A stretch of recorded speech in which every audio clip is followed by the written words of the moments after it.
Sandford House, built in 1797, is the showcase home of Heritage Square. The Women's Club of Fairville purchased the home in 1946 and currently maintains and furnished the Sandford House in keeping with its antebellum roots. The Sandford House exhibits classic colonial Georgian architecture. Its interior features 8 spacious rooms divided by hallways and ornamented with exquisite mantels, doorways, and moldings. The exterior wears trim of a brand carved rope designed under the eaves. Historical ownership of the Sandford House.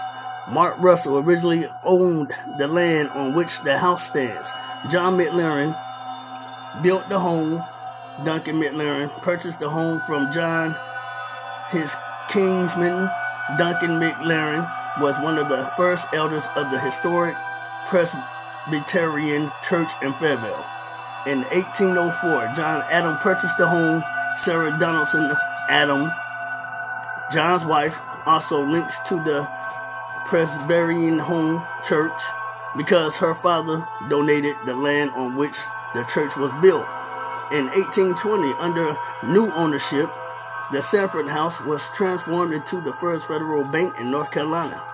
In 1832, John William Sandford, the current namesake and former Philadelphian, purchased the building and made it a home with Margaret Holliday, his new wife. According to local legend, Sherman's troops used the house as barracks during the Union occupation of Fairville in March 1865. The Civil War Trail runs through the backyard of the Sandford House today.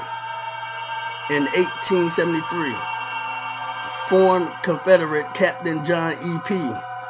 Dangerfield purchased the home. Elliott Dangerfield, John's son and renowned North Carolina artist, lived here throughout his teenage years. Around 1897, A.H. Slocum of Massachusetts, husband of Lillian Taylor, a Fairville belle, purchased the home. A.H. Slocum worked in Fairville's naval stores with around 1919 W.H. and Clara E. Watson Powell, Sr., both of North Carolina, purchased the Slocum, now Sandford House.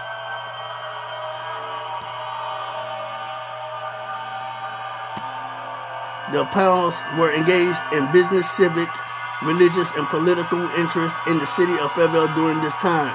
The Powells and their children, Dr. William Henry Powell Jr., Major General USAF, and E. Lewis Powell Vernando, Mrs. M.D. Vernando Sr., lived here until 1941. The Powell Vernando family was the last family to privately occupy and use this house as their home from 1941 to 1945. The Women's Club of Fairville leased the Slocum Powell, now Sandford House, from the Powell Vernando family and then exercised an option to purchase the property in 1945.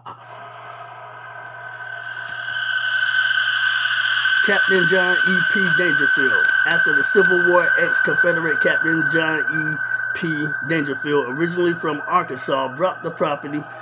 Dangerfield served as a clerk at the Harper's Ferry Arsenal in 1859 during John Brown's raid.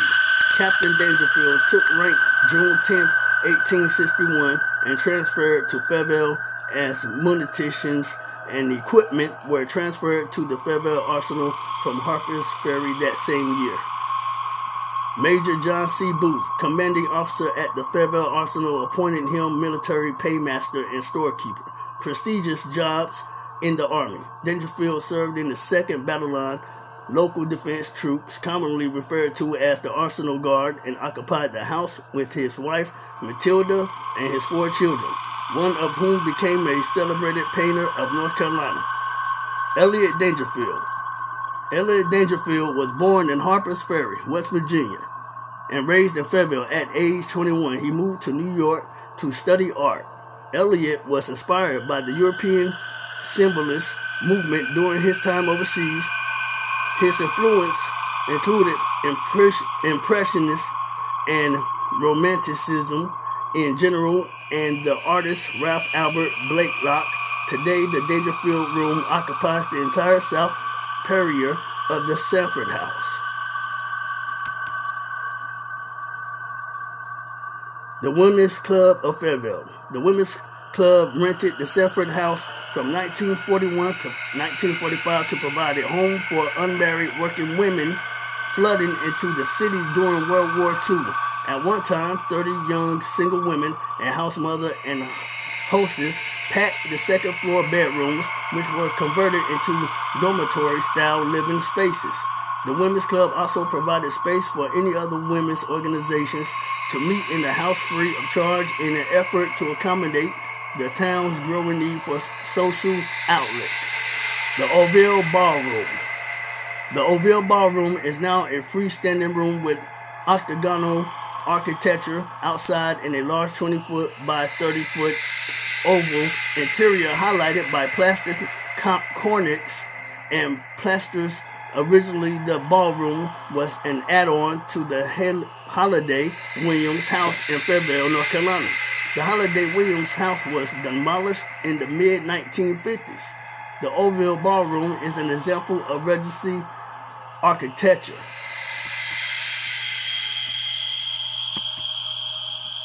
Historical ownership of the Oval Ballroom. Robert Holiday, an immigrant from Galloway, Scotland, built the house to which the ballroom was later attached in 1808.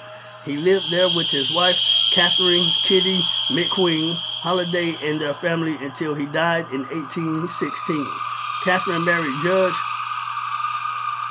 John Cameron after Robert Holiday's death. The Cameron family erected two similar octagonal wings onto the home. The room on the north side of the house was built specifically for the reception and ball following the 1830 wedding of Margaret, Robert's daughter, to John Semford. This room eventually became the Oval Ballroom. In 1847, the Camerons began renting the house. One notable character, Mrs. Ann K. Sampson, occupied the home during its rental period. In 1870, John D. Williams purchased the house for his son, Captain Arthur Butler Williams. Sometime prior to 1930, Fanny Williams, Captain Butler's daughter, inherited the home. She transformed the house into the Colonial Inn, which became a popular tourist stop in the 1930s.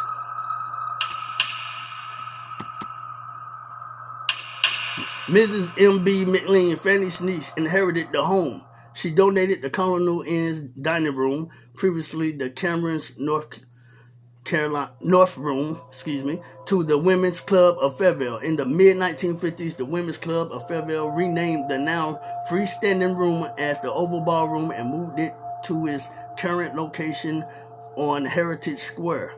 Mrs. Ann K. Simpson. Ann K. Simpson, accused of murdering her husband, was the first woman tried for murder in Cumberland County, North Carolina. She was found not guilty in this trial. However, Ann was found guilty and executed when she stood trial for murdering her third husband while living in Minnesota. During the Minnesota trial, the early untimely death of her second husband was also called into question. The Oval Ballroom is the dining area in which Ann served her first husband his allegedly arsenic-laced dessert of salad and coffee in the presence of two witnesses. Fanny Fan Williams. Fan Williams operated the Colonial Inn, known for its southern cuisine and hospitality. Nemox House. Exterior. The Baker Hay Nemox House, built in 1804, is an example of Georgian architecture, perfectly balanced and symmetrical, inside and out. The Nemox House exhibits a proportional, classical, and regular style. Regular styles are defined by mathematical ratios, such as the golden mean, that are used to determine every measurement from the floor layout to the height ratio of the windows. Georgian style homes were typically painted red, tan, and or white if not constructed from brick or stone. It is a 1-story 5-bay frame dwelling. It sits on a brick foundation and features a 1-bay wide, 1-story porch supported by Doric order columns.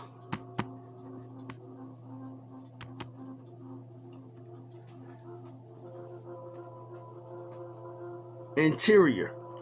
New England shipbuilders often wintered in the South during this time period. Their unique building style probably explains the unusual barrel staircase designed in the Nemox house. In addition, the hand-carved Carmex wing coating mantles and hand-punch gauge work are beautifully detailed and typical of the period. The front entrance features a fan light, and the light fixture at the top of the staircase was planned for use in the state capitol building if Fairville had remained the capital.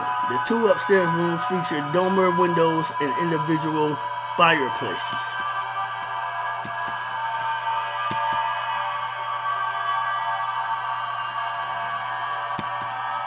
So with that being said, ladies and gentlemen, that is pretty much it. Like, comment, subscribe, hit that notification bell button. Hope y'all enjoyed this small heritage historical story on this house. I'll keep y'all updated on my next visit there.